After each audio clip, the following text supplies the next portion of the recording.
So I'll just give a quick little welcome. Welcome to Sask Polytech, whether you've actually gone to the campus yet, or whether you're in your campus city, or even if you're not even in the country yet, it's fine. Still welcome. Hello, you're still here in spirit. All right. So this Q&A series is focused on academic success. So if you were at the session yesterday, that was on getting settled and connected. So that's where we talked about what the SPSA offers outside of student advocacy. That's what we're doing today, but the other aspects of the student association. So your health and dental information, use textbooks, that sort of thing. So we went over that yesterday. So if any of that stuff you feel like hasn't been adequately answered, please just email studentengagement@saskpolytech.ca, which I will put in the chat a little bit later, just because we don't have time to go through that stuff right now. But if you missed it, that's okay. But yeah, we went through SPSA information about transportation and childcare, lockers, that sort of thing. We also talked about tuition and all the fun financial things that we all just love talking about. So that was yesterday. Today is academic success. Our land acknowledgements, again, we do this for every presentation. So even if you've heard it yesterday or the weeks before, it doesn't matter. It's equally as important every time. So we would like to acknowledge that Saskatchewan Polytechnic is situated on Treaty 4 and Treaty 6 territories and ancestral lands of the Cree, Saulteaux, Dene, Dakota, Lakota, and Nakota peoples, and the traditional homeland of the Métis. So I think Heather there will send that link of what is a land acknowledgement and why do we do it. I encourage you on your own time to click that link and read a bit. I have so much to learn still. I always think I know so much and I don't. So all of these resources are very, very valuable. So what is a land acknowledgement is basically a formal statement that recognizes this unique and enduring relationship between Indigenous peoples of what's now called Canada, as well as and their traditional territories, as well as that relationship between them and those who are not from here, who have settled on this land. So it really is important to understand that there's a long-standing history that has brought us to reside on this land if we are not Indigenous. And we need to always seek our understanding within that history. It's also important to note that land acknowledgements should not exist in a past tense or just historical context, because colonialism is a current ongoing process, and we all need to be mindful of our participation in that. So definitely encourage you to read more about that on your own time. Okay.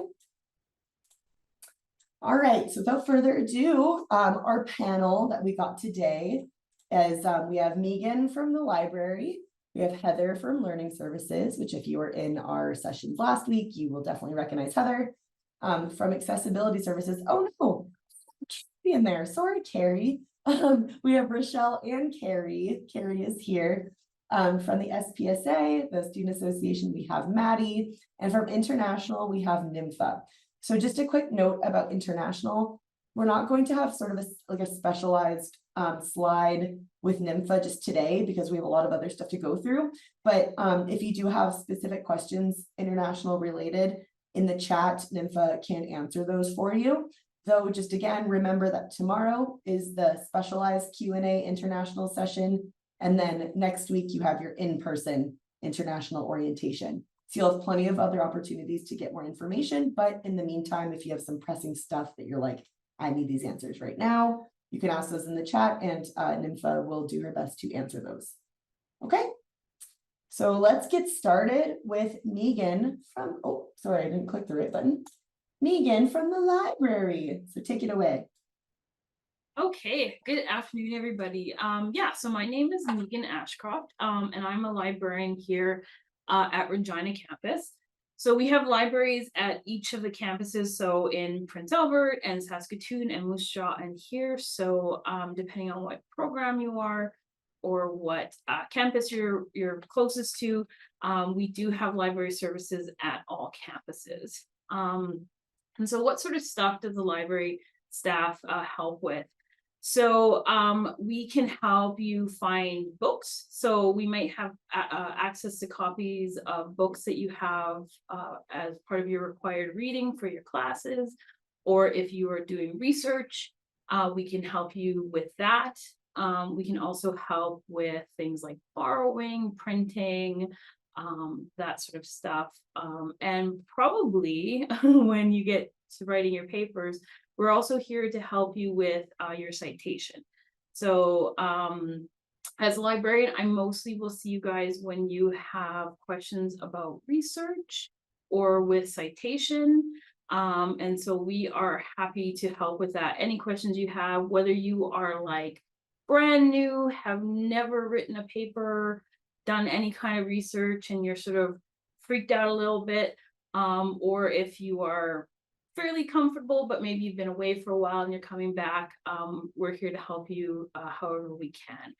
I'll just say I'm relatively new to SAS Polytech too, so I understand how overwhelming it can sometimes seem. So we are here to help, even if you're not totally sure if it's a library question. Hop on in. We're often open the longest hours on campus.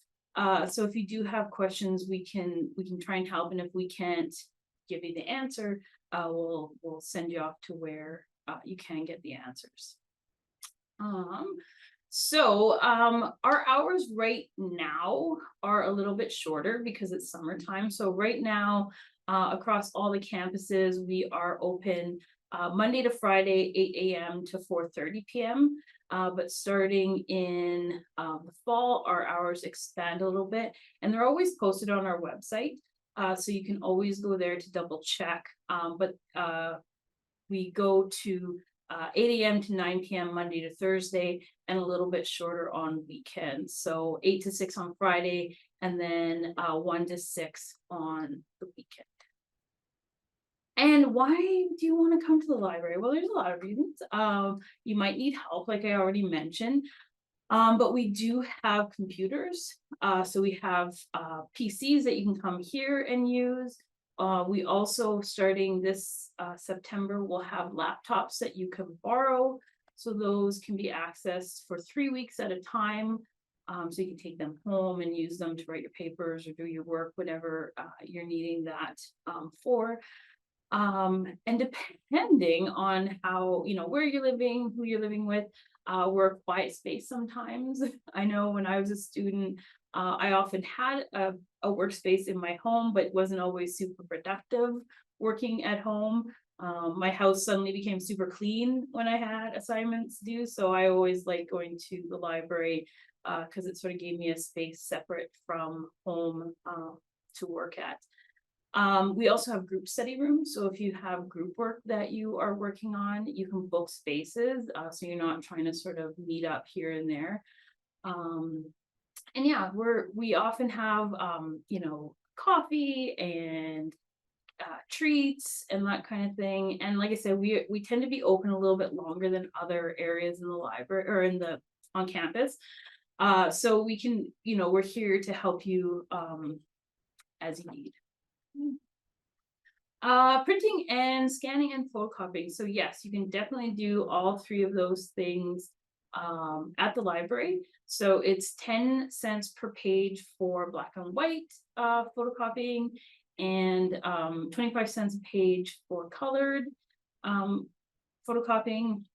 You will have to have a paper cut account and have money on that, and you can do all of that at the help desk at any of the campus libraries. So if you have questions about that or how to set that up, just come on in and we can help you out with that. And finally, how do you borrow items from the library? So the sort of most obvious way is in person. If you bring your student ID card to the help desk, we will check out the physical items too, so like the laptops, books, journals, physical items. But you can also access all of lots of our resources are online, so ebooks, e-journals, that kind of thing. And if you are studying at a distance, so you're not actually going to any of the campuses on a regular basis. Can I print and scan? You can actually request items be sent to you via the mail. So even if you are not a student who is going to be on campus, you still have access to most, if not all, of our resources. So Don't feel like because you are, I think I saw someone in Disley, if you're there, you're out of luck. You're not, you can still access our items. So just reach out to us. And again, if you have any questions, you can contact me directly or have a look at or ask us on the library website. Yeah, so that's sort of a quick little intro to the library. I want you guys to feel very comfortable coming to the library. I have a little story about when I started my university.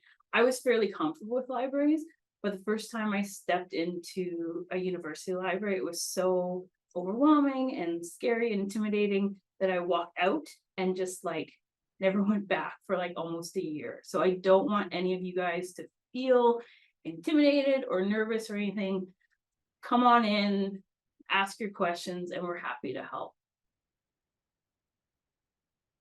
Yeah, and I did add the link for the library in the chat. I can send it again, but just like as we've done before, I will send a follow-up email after this session that has like the links to all of these things we're referring to. So if you don't get the link immediately, it's okay. Just remember, on the main page of saskpolytech.ca, it's pretty easy to find library. So if you're not sure. Okay, so there is one question. There's a few questions. Well, one was answered here, but oh yeah, it's fine. Just do we need to book an appointment for group studies in the library? Heather sent the private group, just the LibCal, so I think we're good. And it is free. It is free. So it's free. And you can also in that you can also book appointments with us directly as well. So if you do have questions about a paper or a project that you're working on, you can also book appointments, or you can just pop in as well. If we're here and we're available, we're happy to help. And then someone was asking if the library and bookstores are the same. We answered that they are not.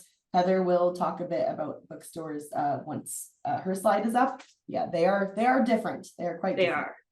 Yeah. And it comes up every semester. So if you do forget or make a mistake and call, because we get those, or email, it's cool. We've all done it, so don't worry. But yeah, we are separate from.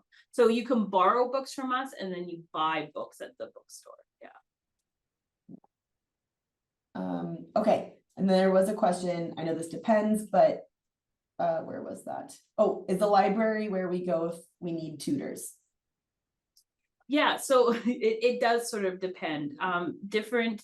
So typically the tutors for subject matter, that's learning services, and Heather will probably talk about that more directly. If you're needing sort of help with research, like you're trying to find books or articles or information on a paper or project that you're working on, that's when you want to come in and see us. And if you're not sure, you can always come and see us. And if it's something that, I think Heather or somebody else at Learning Services might be better off helping you, we'll hook you up with them as well. So yeah.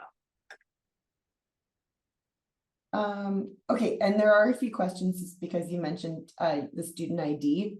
And I'll try to slow down. Someone just said it's hard to keep up with my pace when I speak. That is very valid, totally valid. It's my American fast talking mumbling. Californian.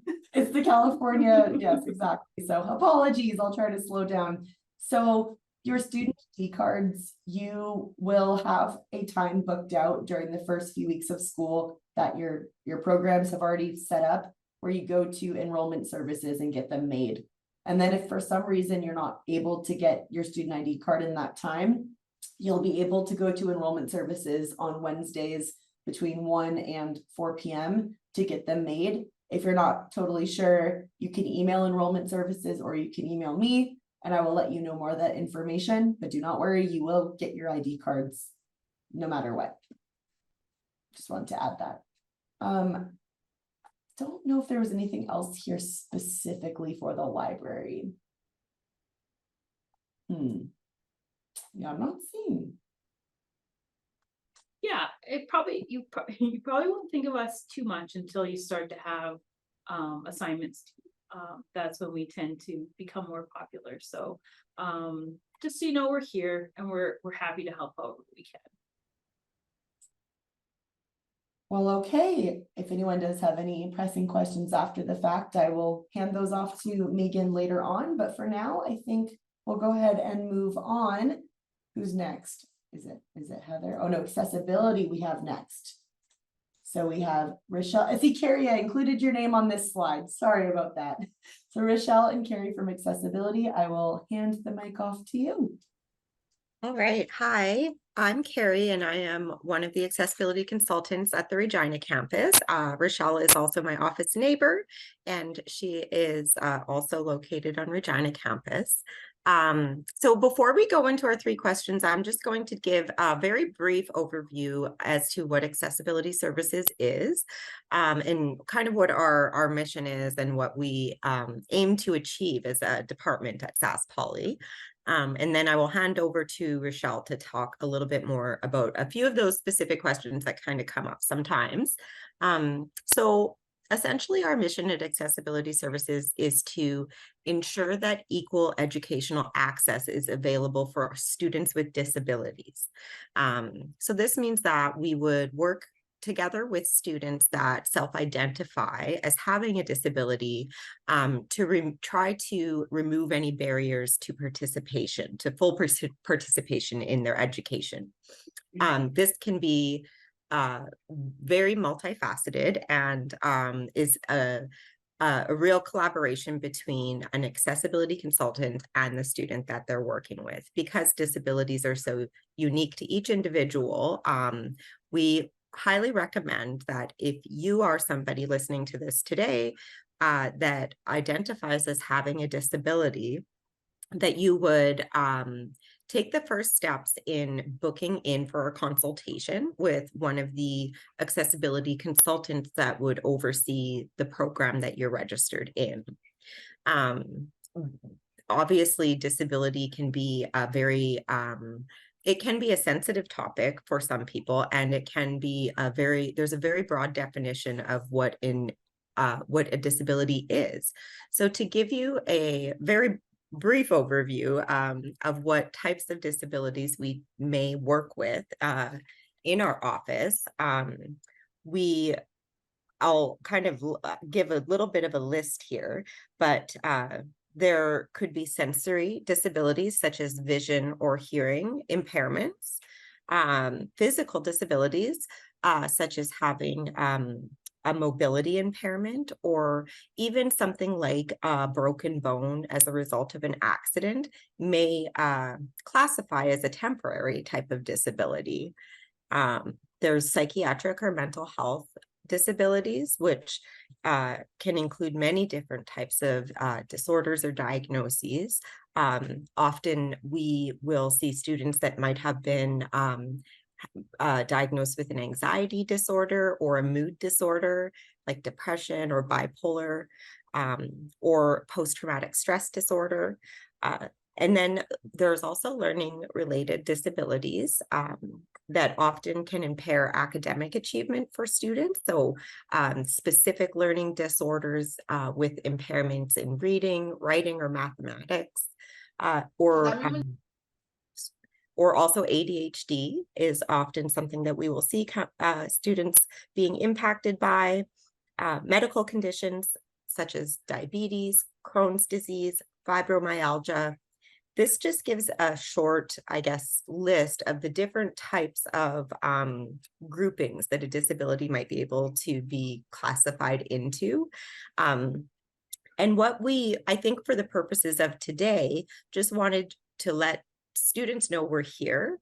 And if you find that you might even suspect that you have a disability or you want to ask more questions, then we highly encourage you to take a visit to our registration page online. So we have Accommodate as a platform that we use, and we do have a public intake form that students can fill out, and it will ask a little bit more specific questions that are related to your history, any supports you've used in the past, what type of documentation you have, if you have any documentation of your disability. And then from there, you would be connected with the accessibility consultant who oversees the program that you're in. So that would be, in a nutshell, what we do. And I had shared the link with Kelsey earlier, just for both our accessibility services homepage that has a lot of different information, as well as the link to have completing the intake form with Accommodate, which is really the first steps, which I think for you guys today would be a good place to start if this is something that resonates with you. And I think I can now pass it over to Rochelle, who's just going to answer a few kind of frequently asked questions and explain a little bit more about the three that are up on the screen. Thanks, Carrie. You're Really welcome. Sorry, Rochelle, really quickly, I just want to add, I meant to say this earlier, sorry. If you have questions specifically about accessibility, and just because the nature of those types of questions can typically be maybe sensitive or confidential, I definitely recommend asking the question privately to me. It's just whatever you're comfortable with, and then I can read that question without giving your name away. I just wanted to quickly add that if you want to ask something, but maybe don't feel super comfortable kind of saying it publicly, just send it directly to me on the chat. Anyway, sorry, I didn't mean to interrupt. No, thanks, Kelsey. Good point. Okay, so here are some of the questions that might come up for students who are new to accessibility services. Number one, where do I go if I'm not passing classes and I need help? So if you find yourself taking some classes and you've failed a couple of your exams or assignments, I think we would typically recommend talking to your instructor first and seeing if there's anything that you're missing that they can help you with to kind of get your grades back on track, or maybe you're not studying the right types of things or that kind of thing. If that's not going to help, I would recommend connecting with learning services, because they have tutors who can meet with you one-on-one to maybe review, like if you're struggling with written assignments, for example, they've got great writing support that can help support you through writing an essay or editing or that kind of thing. Now, if you feel like you are a person who has a disability, if you suspect that you have a disability, or maybe you have a diagnosis or documentation of a disability, then you would definitely want to connect with us. So like Carrie mentioned, there is an intake form that you can fill out that kind of registers as you as a student with us and would connect you to the accessibility consultant associated with your program. And then we can kind of go from there as far as figuring out what kinds of accommodations might be helpful for you with your disability, with the program that you're taking. Number two, can I be accommodated if I miss classes due to my disability? So this is an interesting one. I mean, if you are a person who has a disability that is verified through us, you're registered with us, there is an accommodation that we can add to your plan that is, oh gosh, what is it? Missing class due to a medical issue, maybe absent late due to a medical condition. So that's something that we can add to your plan, but we always encourage you to be proactive. If you know that you're going to be missing class due to a doctor's appointment or something related to your disability, it's best to just reach out to your instructor as soon as you know, and perhaps get the work that you're going to miss or the notes or something like that ahead of time. And then also be prepared to have like a written doctor's note or something like that to sort of verify that you are missing class due to a disability. And I think that's mostly like if you're going to be missing a lot of classes. If you're just missing a class here or there once or twice throughout the semester, I don't think it's as big of a deal. It's more so if you're going to be missing a lot of classes due to a disability, then that's when we would want to add that to your plan. Carrie, do you want to add anything to that?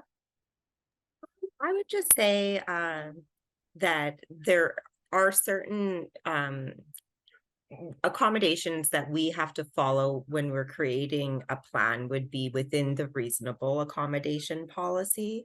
So that's a very long document, but ultimately, when you are accepted into a program, there will be attendance expectations for students that, you know, having, like Rochelle said, a doctor's appointment or a time where you had to leave to a different, maybe go up to Saskatoon from Regina for a specialist appointment, that kind of thing, is able to be referenced in an accommodation plan that you may be absent due to a condition, but certainly the student is expected to meet the learning outcomes of any class that they're in, and to have open communication with their instructors ahead of time if they can, to just be proactive and let them know that there might be a time and they may need to miss class here or there, and to be prepared to make up for any missed classwork.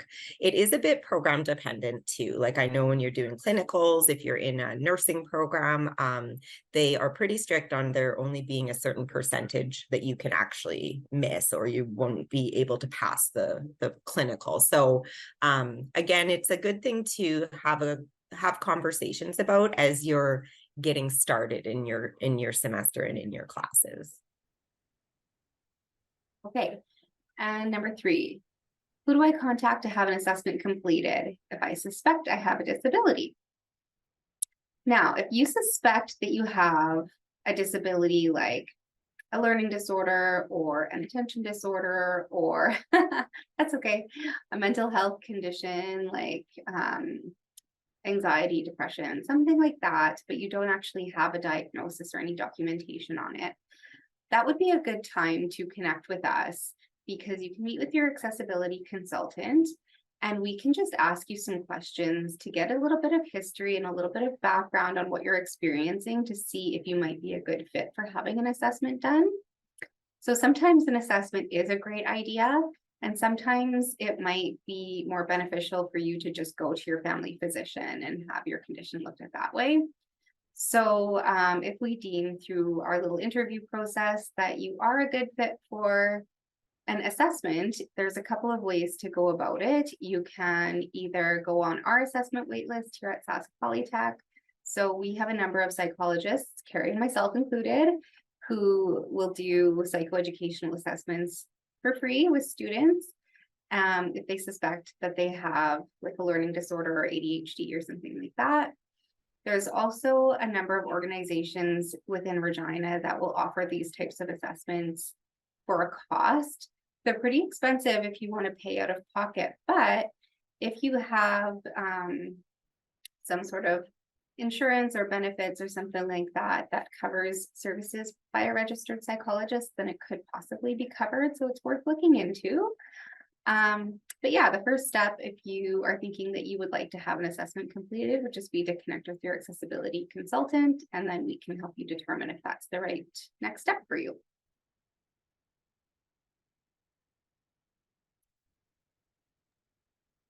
Beautiful. Does anyone have any questions? Here, I'll start with one. This is actually, you know what, this is a pretty interesting question that I've never really thought about. So we have one student who asked, are there any accessibility services for people suffering from pneumonia, asthma, or other respiratory issues since Canada is very cold? I can answer that. There are options for students that have a medical, like it would be, you know, asthma, respiratory issues. The process for a student in that situation, if that was you, would be to we have a medical form called our verification of disability form, and a student's their first step would be to consult with us, but then we would often share that form with a student and encourage them to book in to see a doctor, and then we will review the form after it's completed, and the doctor may indicate that that is a temporary type of condition that a student is impacted by, and there are different recommendations that could be made on the medical form or in consultation with us. And we would just need to talk to see how could an accommodation help support you if you had that. One thing might be if you have asthma, like having access to your inhaler during an exam, for example, might be something that would be part of an accommodation plan. So we always want to ask from the point of like what type of support can help you or accommodate you in relation to this condition. But certainly the asthma is classified as a type of respiratory illness. So yeah, we could work with a student on that for sure. I think I saw something come through the chat about where to get an assessment for ADHD. Did you see that one, Kelsey? Yeah, I think it was just if you could like repeat or, well, that's the one I saw. Maybe there was a new one. Yeah. So ADHD is an interesting one because you can kind of go a few different directions if you suspect that you have ADHD. You can certainly come and talk to one of us, and if we agree that you're a good fit for an assessment for ADHD, we can add you to our wait list. We can also provide you with the verification of disability form that you could take to your family physician. Kind of the same way that Carrie was describing the process of confirming that you have asthma, some family physicians, especially if they know you well, might feel comfortable signing off on a verification of disability form that you have ADHD as well. So it would be less comprehensive as far as like an assessment, but it can also be done that way. Psychiatrists are kind of the same thing. So, but if you have questions, just come to us and we'll help you figure out the answers. What is the current wait time? Yeah, so our assessment wait list does get quite long quite quickly. I think last year in the spring we had about 100 people on our assessment wait list, and we have, how many psychologists do you have here? Like 8? 11 or 9. Oh. I don't know. It's all, there's 4 Some number. campuses, so always we have, changing. yeah. So we do our best to work through our assessment wait list, but we kind of organize it in priority status. So we can't guarantee that A, you're going to get an assessment within the year, or B, that you would be seen in any particular time frame, but likely it would be a few months before you would get a call for an assessment if you're on our wait list, even if you're a top priority. Mm-hmm. Any other ones that I missed? I feel like something popped up about depression, but I was talking. For that, well, yeah, I mean, you can send that too. I'm just sending information about counseling as well. Just, oh, okay. Yeah. Which I know we're talking about next week, but you can still definitely add on to that. Go for it. What was the question? It was, if I get depression or something like that, who could I turn to for help? Any specialists at school, just in case? I'm juggling a lot in my life right now, and daycare wait lists are long. Yeah. Okay. Yeah, I would definitely recommend counseling services, and also connecting with your family physician to make sure that they're aware, and if there's any like medical intervention that they would recommend. Okay, and then so a follow-up question to the ADHD thing. So if the student cannot get assessed and is failing due to ADHD, what actions can be taken? Well, we wouldn't know it is ADHD until there would be an assessment. So it's a bit of a tough situation because there's the purpose of having an assessment is to determine if there is a disability. So one thing that comes to mind would be that when a student is struggling, if they come to see us and they don't have a documentation, they've never been assessed, we're not going to say, you know, you're going to go on this wait list for a year and figure it out. We can often put what's called like an interim accommodation plan in place so that we could look at where the challenges lie, and then create an interim accommodation plan that might include some extra supports that can help that student as they figure out whether they have ADHD, and if they are having, a connection with maybe somewhere to have a private assessment, or they're on our wait list, we can still provide supports for a semester, maybe 2 semesters, if you're working through that process. So that's what I would recommend a student, if they're struggling and failing and they feel it might be because of a disability, that just starting the process is often a good place to start, and to get some supports. It's important to note, though, when an assessment is completed, if it is determined that someone does not meet the criteria for a disability, those interim accommodations would not be able to continue to. But those are things you don't want to get too far ahead of yourself. But that's what my, I guess, reply would be to that type of a question. I don't know if you have anything else to add, Rochelle, or. Nope. Yeah, I Yeah. agree. Okay. Okay, we can do maybe one more question, and then we will be moving on because we have 2 more sections. It's great that we have so many questions, though. That means that people, like, I feel like before, as I kind of told you before, Michelle and Carrie, we didn't have very many questions about accessibility, because I think it was also one of those things that seemed like, okay, it's more like when we're actually at that point. But this is great. Everyone's being really proactive, so this is a good thing.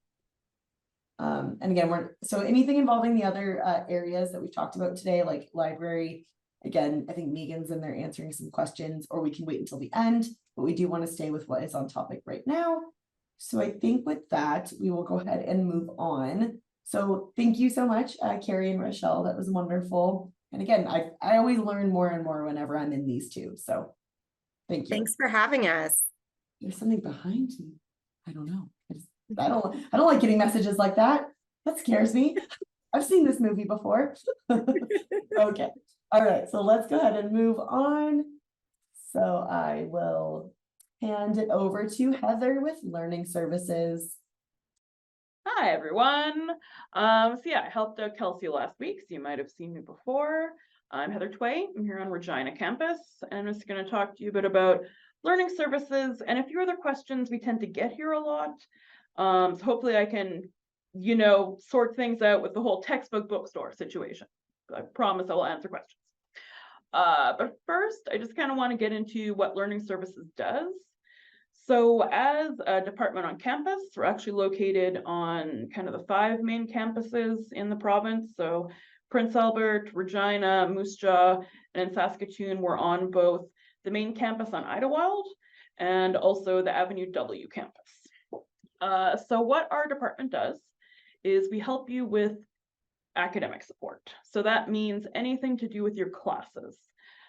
We don't teach you like course material, but if you are taking a calculus class and you're struggling a little bit, we can help you with kind of your more general math and calculus skills. Same with sciences, chemistry, physics. We can help with kind of those general skills. And my area is writing. So when it comes to writing a research paper, or even writing like a discussion post, which are short little kind of reflection pieces you might write, we can help you out with that. So if you haven't written in a long time, or you're new to academic writing, we can go through kind of what your instructor expectations will be and get you set up with those skills to make you a successful student. So I do always recommend, if you can, book with us early. Okay, so if you are coming into a program and you're nervous about starting, like I said, you haven't used some of these skills for a while, you're just really not sure about expectations, book an appointment with us kind of before you might end up struggling. Okay? That being said, most students wait till they get their first assignment and are lightly freaked out and then come and see us, and that's also fine. Just come see us is kind of the main thing. But if you can, if you're new and you're like, I haven't written a multiple choice test in 10 years, come see us and we'll give you some pointers. Okay? And I believe Kelsey put a lovely link in the chat, so you can use our online booking service. We're available, like I said, at all 5 campuses, but we do in-person or online appointments. So you don't need to be in the same city as us to book an appointment and get help. The help is divided up kind of by area. So whether you need like health sciences help or business or math or writing, just kind of go to that subject matter. And then underneath you'll read the people who can help. So that's again, generally what we do. Oh, and we're free. Okay, so we don't charge for any of this. And we do, offer a variety of subject support help. Okay, so I'm going to jump into the questions. So how do I write a research paper? What does my instructor mean by citation? Referencing my sources. These new words sound kind of scary to you. Book with us in learning services. This is also a good example of something where we'll probably work with the librarians. So librarians are there to also help you. If you hear research at all, that's like a keyword that should make you think, oh, okay, I should maybe go talk to the library as well. But yeah, we work hand in hand. So if you go see them and you have a writing question, they might walk you over here to us. And if you come see us and your question's more about how to find, how to research, how to find a source, we might walk you over there. And conveniently, on most of our campuses, learning services is located within the library because we do work together really closely. So if you have questions about papers, come see us. Okay, number 2, I get this a lot. This is usually kind of the second week of classes where you're given assigned readings of your textbook and suddenly you're behind in your reading and you're like, oh no, what do I do?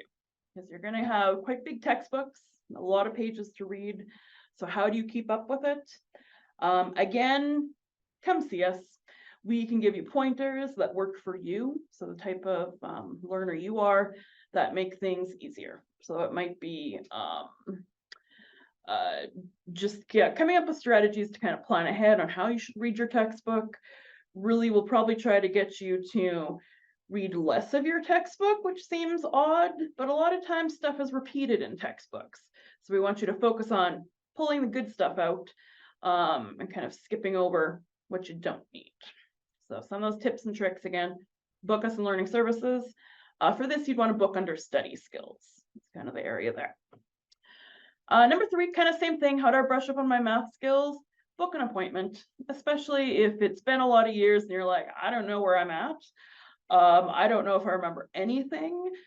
You can come in. We're familiar with most of your courses. So if you're coming in and you're like, I'm taking math 139 in the fall, we can be like, okay, we can help you out ahead of time to kind of let you know what you're going to be looking at and give you some pointers.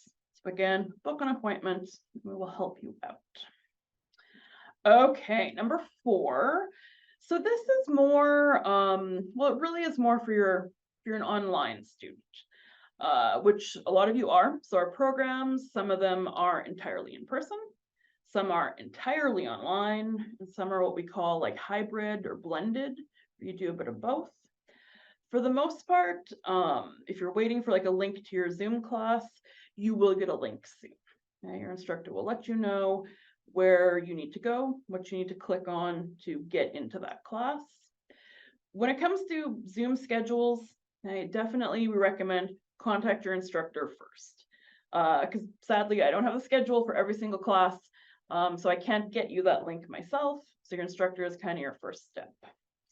Other questions we usually get, are your classes going to be recorded? Maybe. Okay? It does depend on the instructor. Some instructors record classes and post them to their Brightspace page, and some do not. Okay? If you do have classes scheduled, if you're an online student, and you have class Tuesdays, Thursdays, 1 to 2 p.m., yeah, you have to show up for that one. Okay? Often programs will have participation requirements that grades will be based on, and you don't want to miss that information. So if you have classes scheduled at a certain time, you are expected to be there during those times, just as if you were on campus. Okay. What else am I at? Recorded, do I need to show up? Okay. What does an average day look like at SAS Polytech? This is always an interesting one. So if you have gone to like university before, SAS Polytech is quite different. We are more almost like a high school in that you generally have a full day of classes. Okay? It does depend and vary program by program. But for the most part, you should expect to be in class like 6 hours a day. Again, whether, well, probably in person. Online, it can be a little bit different, but it's still a lot of class time. I mean, part of this is that you're getting a 2-year diploma, so you're in and kind of out more quickly. But we kind of like to think of coming to Sask Polytech as basically being a full-time job. So you're going to come here and you're going to leave with a diploma and lots of really good skills, so you're ready for the workforce. But once you're here, or while you're here, I should say, you should definitely think of it as a full-time job, because those are the kind of 40 hours a week is what you're going to be putting into going to school here. Okay, and the last one, textbooks. We had lots of questions about textbooks and the library and the bookstore and everything. Okay, first off, the library and the bookstore are different things. The bookstore is where you get your textbooks. So when we say textbooks, these are the required books for your class. You're going to be using them every day in class. And these are the ones you need to pay for. There are sometimes different options for buying textbooks. I know the SPSA, Maddie might speak to this, sell used books on each campus. And you can try to get an older edition that might work.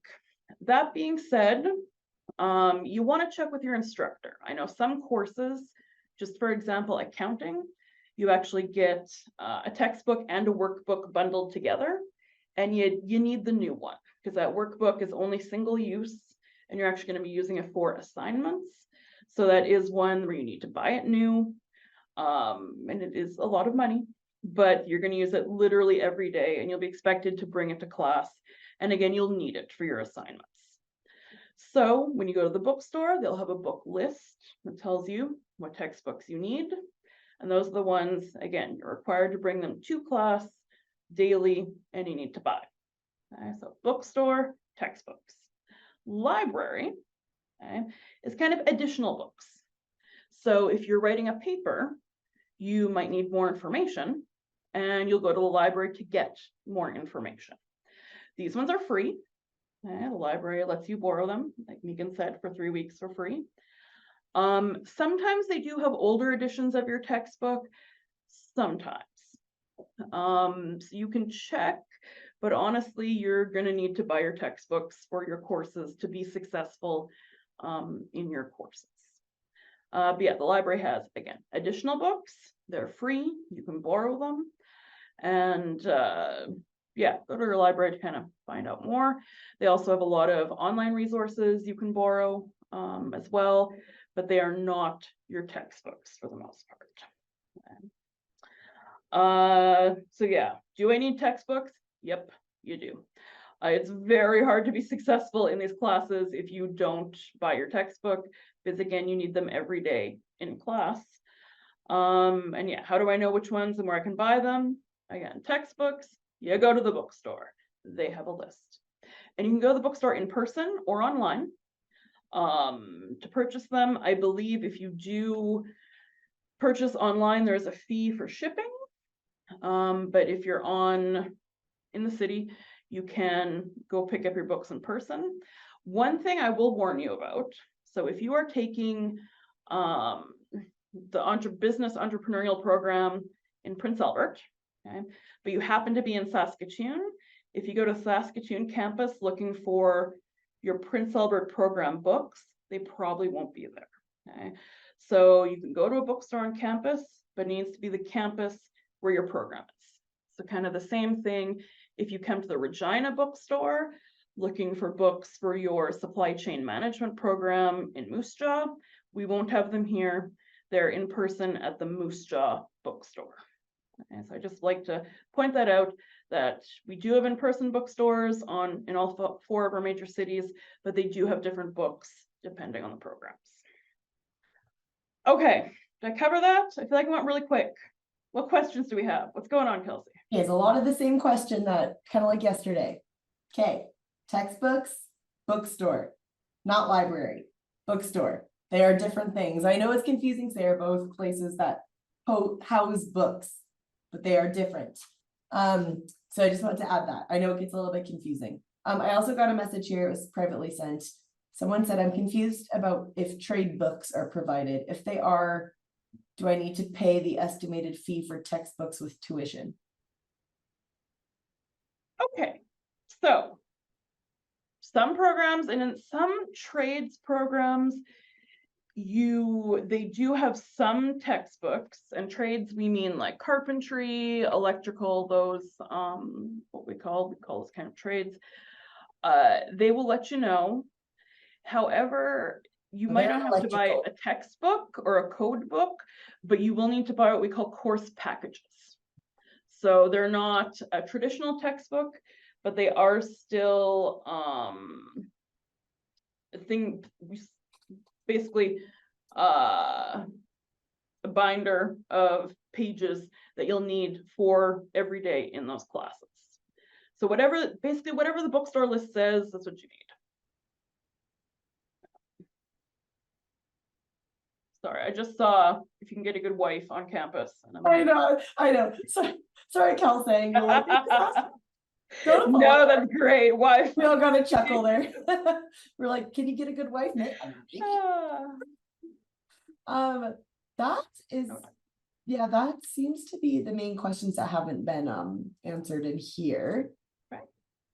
Okay, so many textbook questions. Will you get our list of textbooks first day of classes?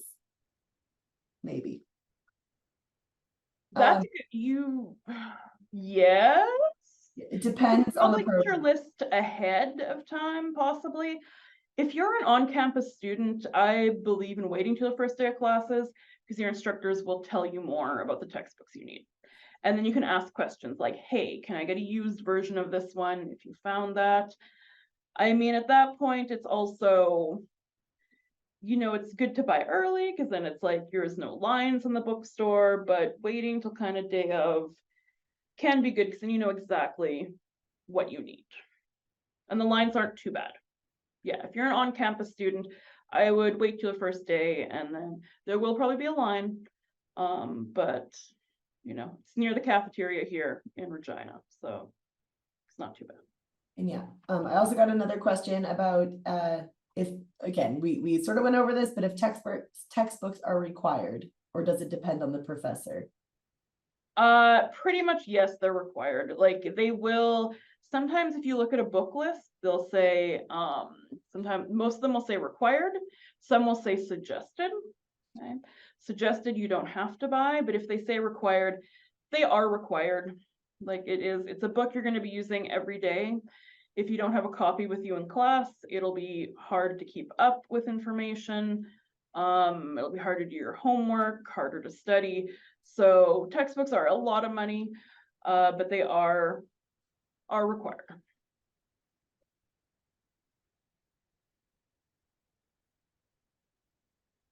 Someone's just asking to repeat the answer about the third question about how to brush up on math skills. I'm just sending the link to book an appointment with a math instructor.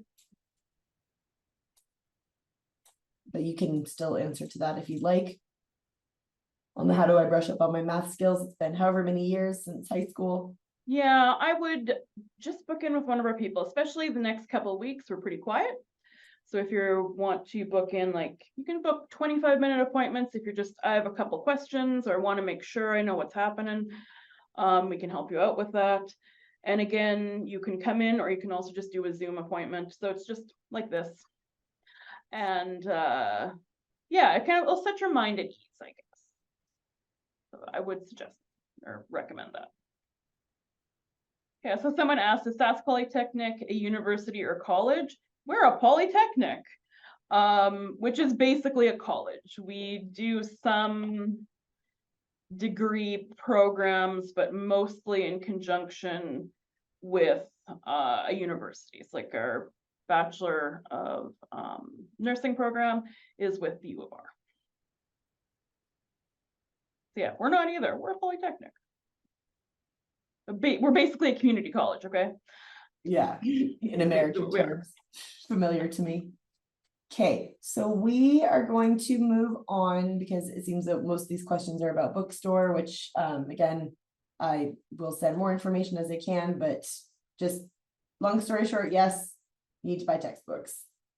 Okay, all right, so we're going to, where can you get to know about requirements of your course, like the books and everything? Again, your program head should be reaching out to you before the first day of classes. Remember that there's still 2 weeks, so it's all good if they haven't yet.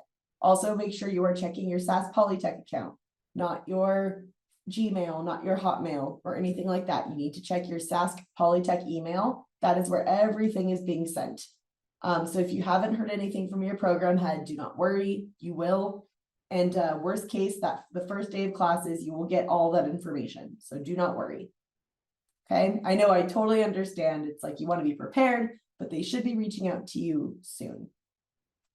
Okay, so we're going to move on to Maddie with the SAS Polytech Student Association, our student advocate for the North. So I will let you take it away, Maddie. Sure, thank you.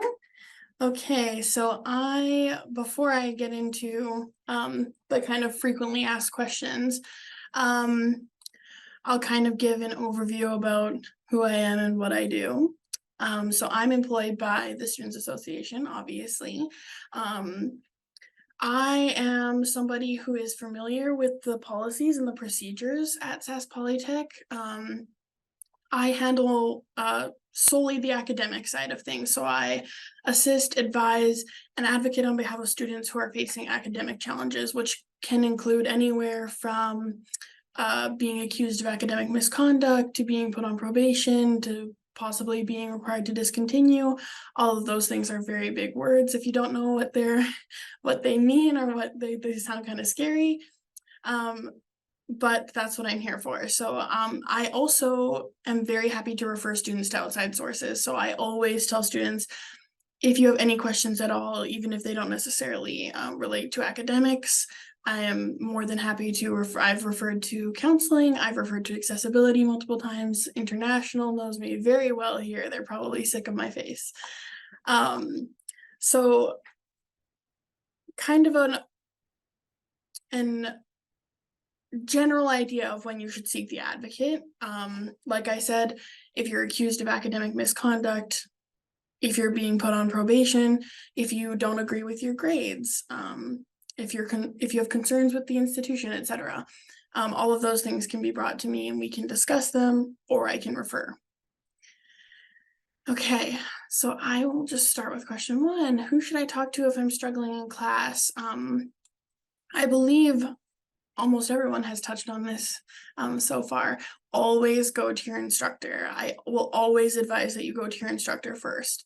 And I understand that sometimes relationships with instructors are not always sunshine and rainbows. So I get that, and I get that it's not always easy to approach them, which is unfortunate, but there are other people that are ready and willing to help. So your instructors, if you're not comfortable with that, your program head, and even then, if you're not comfortable with that, there are multiple other people, including learning services and library services, who can help you with those things.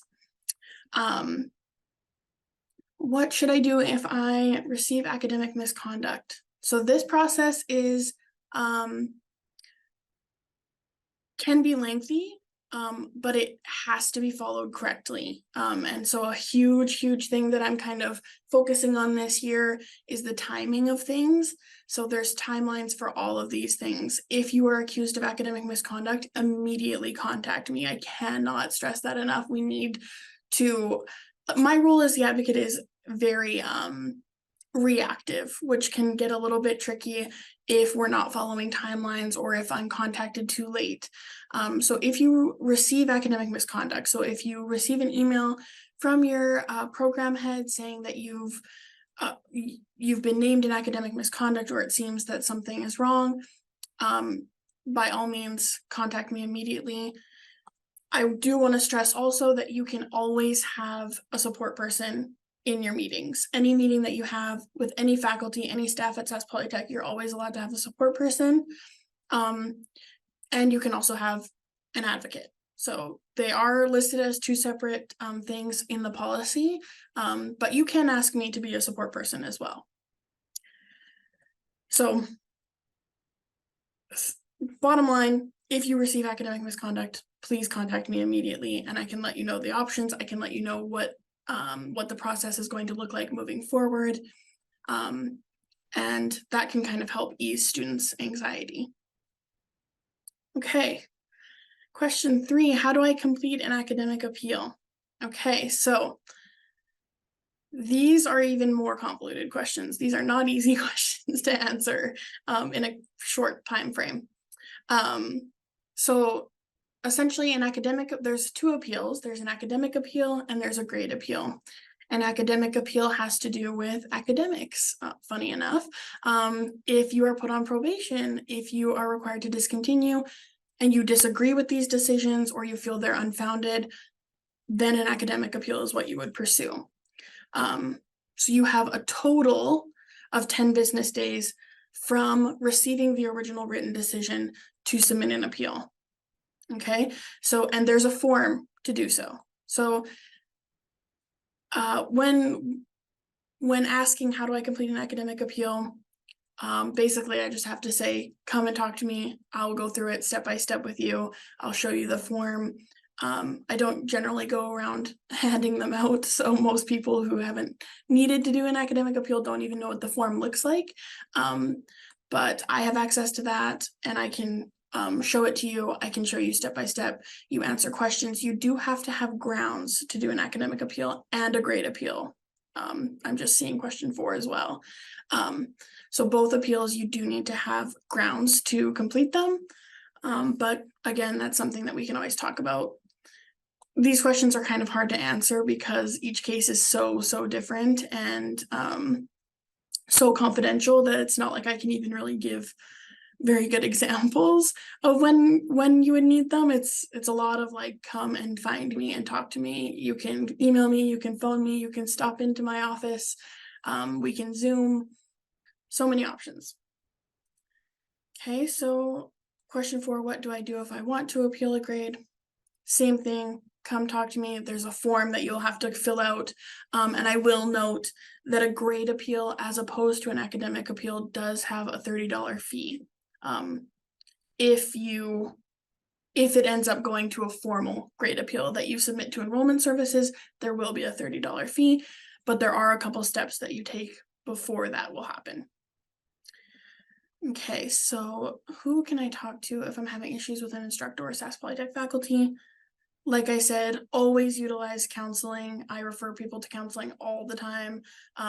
You can certainly come and speak with me. We're currently in the process of working on a form that is kind of a middle ground between a harassment complaint and doing nothing, I guess.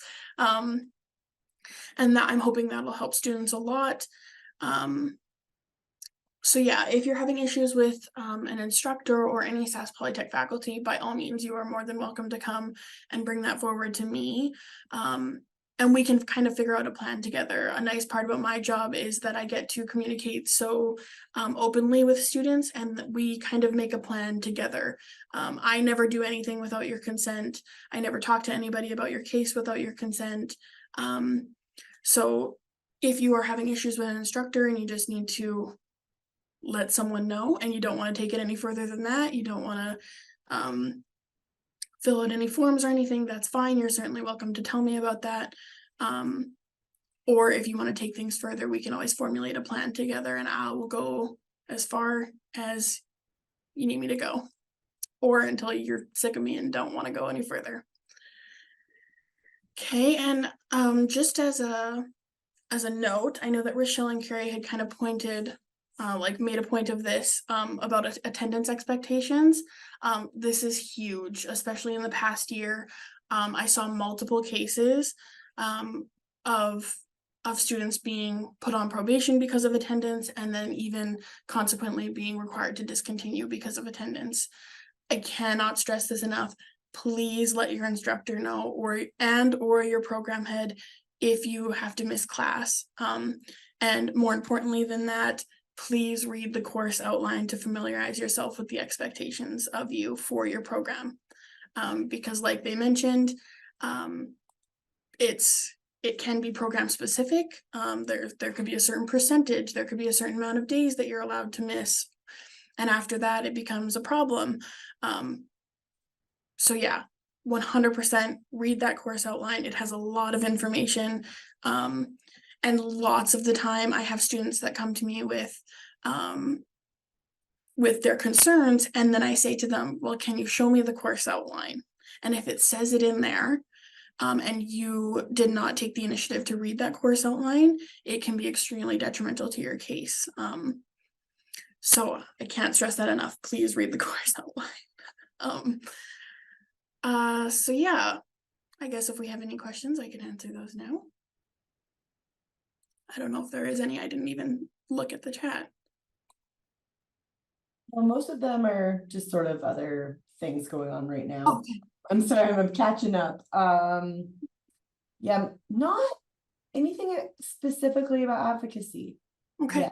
It's probably one of those things that it's more like we'll cross that bridge when we come to it, but it's still good to know all this information. Again, like Maddie said, hopefully you won't have to utilize Maddie, but still good to know. Yeah, my Yeah.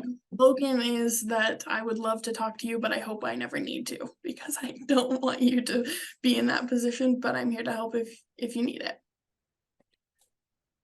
There's a lot of questions about international, which again, we'll get there because that's not the topic at hand currently, right? Okay. Here. Oh yes, okay. I will add the recordings for these sessions will be on YouTube, hopefully within the next week or so. So just be patient with that. But yeah, no questions specifically about advocacy, Maddie. Oh, what generally constitutes academic misconduct? There you go. Sure, yeah. Academic misconduct is a pretty broad spectrum. And the way that sanctions are generally decided is based on that spectrum. So they're something as simple as I guess it's not simple, but plagiarism, which is pretty common that we all know of. We all generally know what it is. So there's plagiarism, and then there's all the way to taking somebody else's assignment and submitting it as your own. So basically anything that challenges the integrity of your work and the knowledge that you have. So it can be misrepresentation, it can be copying someone else's work. It could be working with somebody else on an assignment that is meant to be done on your own. That can also be, I know that seems very innocent, and I've seen lots of the time students are really blindsided by that because in their minds, they're just working with their peers. But if the assignment does not explicitly say that you're allowed to work with other students, then it is meant to be done on your own. And I do also want to make note that self-plagiarism is a thing, and that you can be found guilty of academic misconduct because of that. So if you take a course and you end up failing it, and then you retake it and you think you'll just resubmit your assignments from the first time you took it, that is considered self-plagiarism, and you can receive a 0. And of course, the sanctions get progressively more detrimental, whether it's your first time or your second time makes a difference, taking accountability, etc. And I'll just pop in and say that the self-plagiarism thing comes up a lot.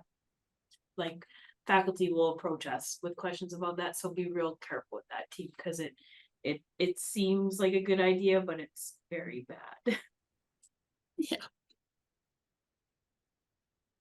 I learned that, well, it didn't actually happen, but it was one of those things that I had to kind of avoid in a strange way when I was in grad school, because my thesis to get my master's degree was heavily based on a paper I had written in undergrad. So I used aspects of that paper. I didn't copy paste, but it was really hard to make sure I wasn't self-plagiarizing, because of course I'm like, well, why can't I just copy paste all this work I already did? But I had to work through that. So it was something that I learned in that way as well. So I even did something worse, because I didn't realize it was wrong.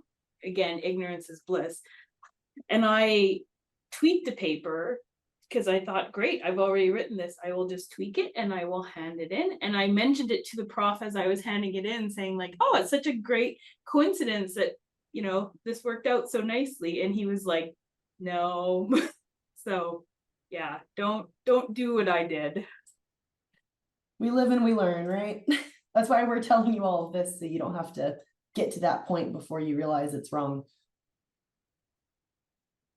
Okay, I love this question. Can we make notes with a pen and paper while the instructor teaches us? Of course, yes, of course you can take notes. That's not plagiarizing. There's no plagiarizing in taking notes of what someone says, right? When you're just writing in a notebook or something. It's when you're writing like an essay, or again, handing off work that is your own based on your own research, but not giving credit to certain ideas or quotes or whatever, or information that you got from someone else. I know that there's, I don't know, someone else can speak to this. It always is sometimes hard to explain how you, how you take something that you learned in class and explain it in a paper, like, going, well, this is something that I learned in class, but I can't recall the exact way, I don't know the exact person that I should cite. All of those questions, there is a little bit of difficulty. That's why you talk to a librarian or a learning services instructor, because they can help you through that sort of nuanced stuff about citation.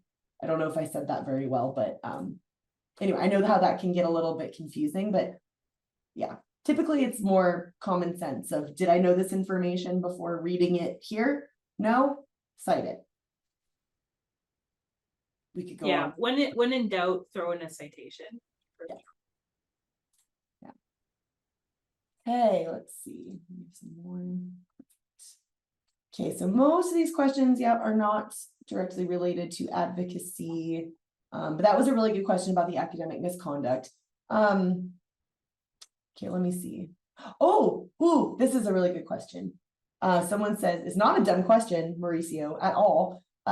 Can you cite yourself to avoid self-plagiarism? Like, can you cite another paper or something? Yeah, yes, you definitely can. Yeah, you might, I mean, your instructor may, depending on the context and like what it is, and again, I would suggest talking to your instructor if that's like, if you're in that situation. But yes, the short answer is yes. Whether it will be well received from your instructor, that you might just want to talk to them about, like what their expectations and that kind of stuff are. But yeah, you can definitely cite yourself. Good question. I'm going to send the link to the academic misconduct page here if you're just curious in the fine print. I think it's always interesting to read. Okay, so I think we'll move on past that. So that is, is there any website? Okay, there's a couple here. So let's go. Is there any website you are allowed to use to help make sure you're not plagiarizing? Yeah, so we actually have, it will depend a little bit on your program's requirements. Most of sorry, I'm trying to copy a link. Most of SAS Polytech uses APA style citation. In the chat here, I'll just put in our citation support, so that will include a variety of different citation styles. So you can go there to learn more on how to cite. It can be kind of overwhelming for sure when you're new to it. So that would be a case where you would want to probably come and talk to myself or another librarian if you're wanting some one-on-one help with like how to cite, when you should be citing, that kind of thing. Because and oftentimes your instructor will also have us come in and teach you a bit of citation. Either it's usually pretty early in the semester, so you run the risk of sort of forgetting it a little bit later on, but you can always come in and talk to us. There's also, and I imagine your instructors will bring this up too, but there's also manuals, so like citation guides. They look like this. This is APA, but they've got them for MLA, and in the practical fields, they have different ones as well. So yeah, there are definitely resources out there. Even if you Google it, there's lots of different ones. But when in doubt, you come and talk to us for sure.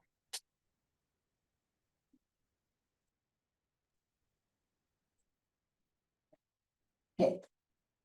Again, this is good. This is why we're here. This is why Q&As I think are really good ideas because, you know, again, I also want to mention if your question isn't getting like fully answered right now, don't worry. The fact that you showed up to this Q&A session at all, you're way ahead of it. You're way more ahead of the game than most people who will be starting their classes, you know, and or not knowing any of this stuff before starting classes. Most people show up the first day and that's when they learn. So you are being proactive. So all of this stuff will be more than explained while you're actually in school. You know a lot more. You're going to go in knowing a lot more than you might think. So just by showing up, you already are like that much farther ahead. Okay, I feel like Turnitin is like again, that's like a whole different thing. You'll have, again, as Megan said, there will be people talking about Turnitin, I think at least during the first few weeks of school. I wouldn't worry about that right now because that's sort of a loaded topic, but it is a similarity software that some instructors use. Oh yeah, Megan. And I'll just say it's not something as a student that you can just access. Like you can't Google Turnitin and go and check your paper. I'm not aware of anything like it. That's not to say it doesn't exist. I would be a little bit reluctant to trust them for lots of reasons. Again, like Kelsey says, it's a little bit of a thing. But if your instructor wants you to use Turnitin, they will explain how and why, and not to panic if things look different than you think. So I'm just going to stop sharing screen here so that we can all see each other.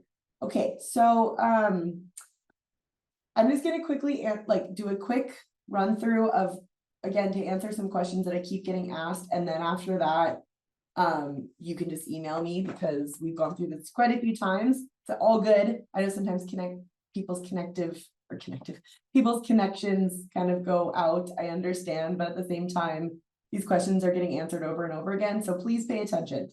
Okay, so I'm going to answer the 3 questions that I keep getting over and over again. Number 1, when do you get your course schedules? Your program head will email you. Check your SAS Polytech email for that course schedule. So your SAS Polytech email, not your Hotmail, not your AOL, not your access.net, not your Xanga, your SAS Polytech email, okay?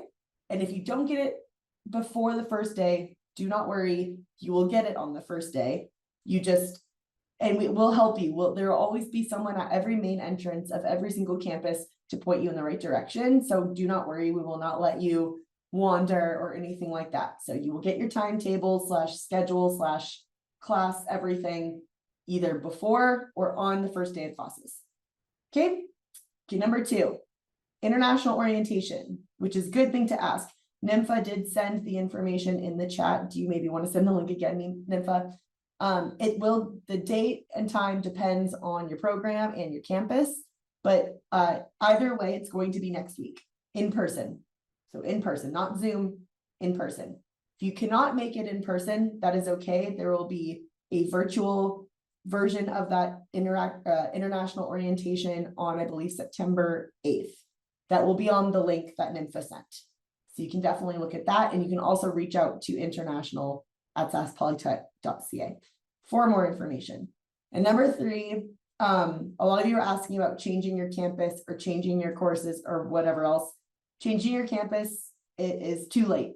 It's too late to change your campus, but if you have any issues there, you can reach out. If you are an international student, you can reach out to international@saspolytech.ca. If you are a domestic student, you can go to enrollment services, but typically it's too late to switch your campus. So those are the 3 things I've gotten a few times. I just want to make sure, because I totally understand, like, these are things we need to know, but I just want to ensure that I touch on those straightforwardly. Okay. And what time does class start on campus on August 28th? That will depend on your program. Typically, usually it's early, again, the majority it's earlier in the morning. I had always planned to be on campus before 8 o'clock in the morning, 7:30 to play it safe even. But again, you should get this information from your program head, which I know, I'm sorry for those who have not. Some of them are still on holidays. They're still figuring out which classrooms they're in. So there's a lot of moving parts. And the last campus tour is tomorrow at 3:00 p.m. on all campuses at the same time. You just meet at the front entrance. You do not need to register. You just show up. If you cannot make that one, you can reach out to student engagement or to a recruitment team, which again, if you need more help with that, you can talk to me, but we can figure something out. Okay, but the campus, the proper campus tour, there's one left. There have been 3 already. One more tomorrow at 3 p.m. Okay. And what is the campus tour? It's a tour of the campus. Yeah, showing you around, showing you the different, where the supports and services are, where your program areas are, and so on. But you will also be given a campus tour on your first day of classes, most likely. So you'll learn either way. Okay. Yeah. Does that help? I know it's, once again, I know it's a lot of information, but again, once again, this is a good thing. You're asking all the questions right now that you won't, you'll already know. You'll be the expert on the first day of classes. Other people will be like, what do I do? Where do I go? And you're going to be like, let me tell you what I learned at the Q&A. And you'll be the one helping everyone. And yes, the campus tour is in person. You got it. Hey. Do we have anything else? And what time? Yes, the campus tour is at 3:00 p.m. tomorrow. Okay.